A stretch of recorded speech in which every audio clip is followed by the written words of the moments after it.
Hi, I'm Dr. John Willardson, trustimplants.com. So today I'd like to speak to those patients who have had the all-on-4 procedure, and they've been, they've taken the initiative and they've gone and had the treatment done, but now they're having complications or problems.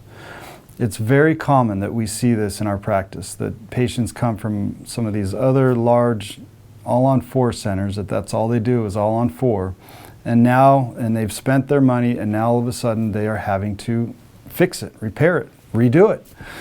And so let's talk about why that is. So if we take a look at this image here, this is an x-ray of an all-on-6 versus an all-on-4, and you'll notice and it's a little hard to to see this image, but you can see how all of the implants are concentrated in the front of the jaw in the all-on-4 situation versus the all-on-6, where we distribute the implants evenly and get you support in the back of the jaw so that the entire prosthesis is supported by implants. There's no cantilevers. We don't have to cantilever off the back side 15 millimeters or something. And by doing that, we're able to give a much more aesthetically pleasing and stable platform for this bridge to sit on, okay? And so if we look at, so that's the image, and that's about the best way that I can show and describe really what's going on with the all-on-4 procedure. And so here are some cases where, and I see 1 or 2 a week, patients who've come in, they've had the procedure done, and the prosthesis is failing or implants are failing. And so, and this, as you can see here, she spent a lot of money having this work done, and now a few years down the road, here we are having to redo everything. Or we've got situations where, because of these extreme cantilevers or implants in random weird positions or weird angles, we get screws that fracture off or break inside the implant. Fortunately, I have the tools to get those broken screws out, but we're talking, this implant is probably a 4.0 millimeter implant. The screw itself is probably maybe 2 millimeters at the most, 1.5 millimeters, and it's buried way down deep in the implant. This screw is actually, I've already backed it out, but it was way down in there in the implant, and so it took me about 2.5 hours to get this screw out in order to salvage the implant, because if I can't get that screw out, now that implant is useless. We have to take it out. And so only reason I bring that up is because biomechanically it's a very unfavorable, these angled implants, angled abutments, and these situations where we can't change the fact that the patient is biting down and putting 450 pounds per square inch in their mouth every time they bite down, and trying to ask for implants to carry that much of a load with extremely angled implants on these tiny little multi-unit abutments is a tall order. And as a result, we see a lot of failing all-on-4 cases. Here's another one. She went through the entire process, had the implants done and the prosthesis made, and then about a year later, here she is, chronically fracturing and failing prosthesis. They had tried to repair this like 4 times already, and finally she just says, forget it, I'm going to try to go somewhere else and have this repaired elsewhere. And so, of course, I can't use this bridge at all. I have to start over, and I had to add additional implants in order to give that support in the back of the jaw so that that cantilever isn't so extreme. Another case went through the process, had all of this work done, and just catastrophic failure. Everything is breaking, the abutments are all breaking, the implants are failing, and the teeth, of course, are long gone.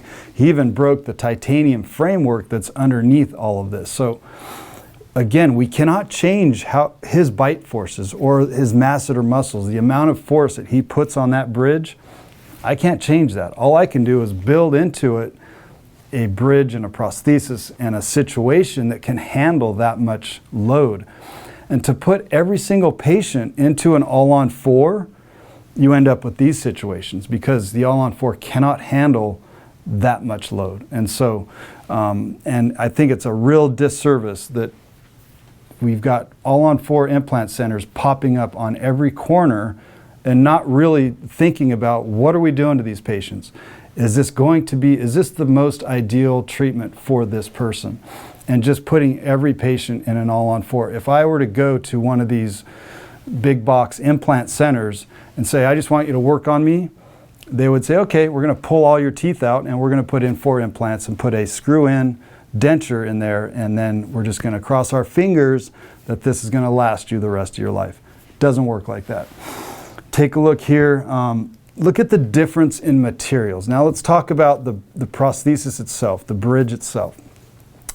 And let's look at the difference in materials, because that's a whole nother factor that in reality, as a new patient, you're going into one of these, all-on-4 implant centers.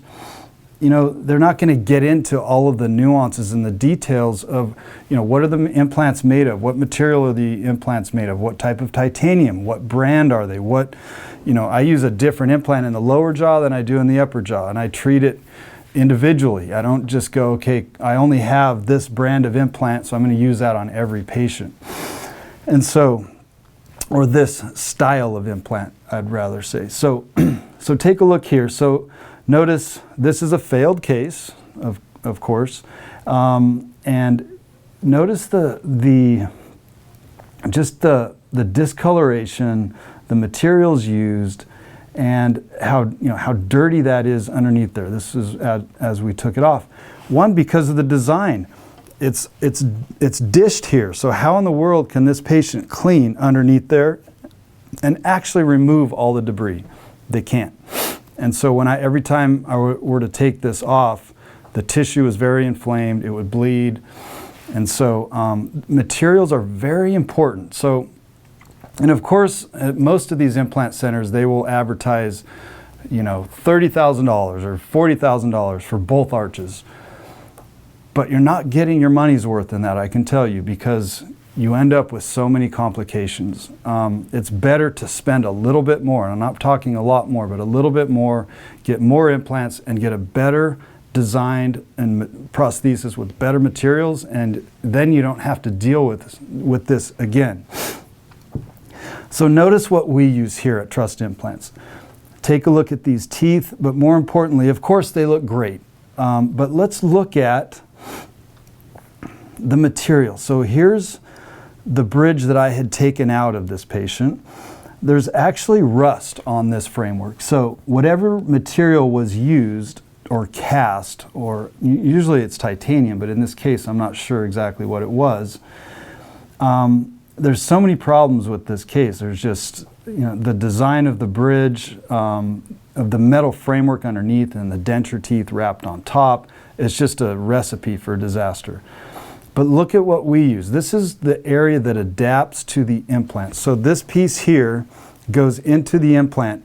And notice this beautiful zirconia that it pushes the debris away. It pushes the bacteria away. It pushes the plaque away. It does not adhere plaque. Anything like this situation, that not just the design of it and how it's concaved, and so food, debris, plaque, everything is going to harbor in here, and more importantly, harbor around the implants, that and implants don't like having that type of bacteria live there. The tissue, as I said, becomes inflamed, and ultimately we get what's called peri-implantitis, where the implant is like, okay, I'm out of here, bone pulls away, and then we have to extract the implant.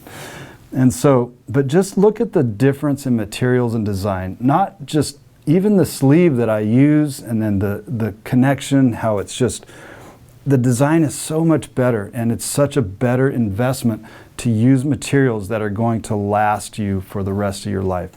So my advice is, if you are currently wearing an all-on-4, or you've had an all-on-4, or you're having issues with an all-on-4, give us a call so that we can help you get to a situation where, unfortunately, you've already kind of gone through this process, but there is hope. I have replaced thousands of all-on-4, or restored and fixed all-on-4 cases, literally thousands of them. And I have worked through all the nuances and the aspects of it that I really don't agree with, and never really did, even from the beginning. When I first saw this procedure come out way back in the early 2000s, I was scratching my head going, what is going on here? And now it is marketing has just put it out there everywhere. And you have full implant centers that is all they do is all-on-4, that they don't even offer anything else. So anyways, my advice, make sure you find a qualified surgeon and restorative doctor or prosthodontist to restore this case, as well as what type of materials are being used, what type of implants. I would not use anything other than a zirconia prosthesis. In my practice, we don't use any metal prosthetics. It's all zirconia. And as a result, we have no problems, 0 problems whatsoever. I'm Dr. Willardson. Thanks for watching, and visit trustimplants.com.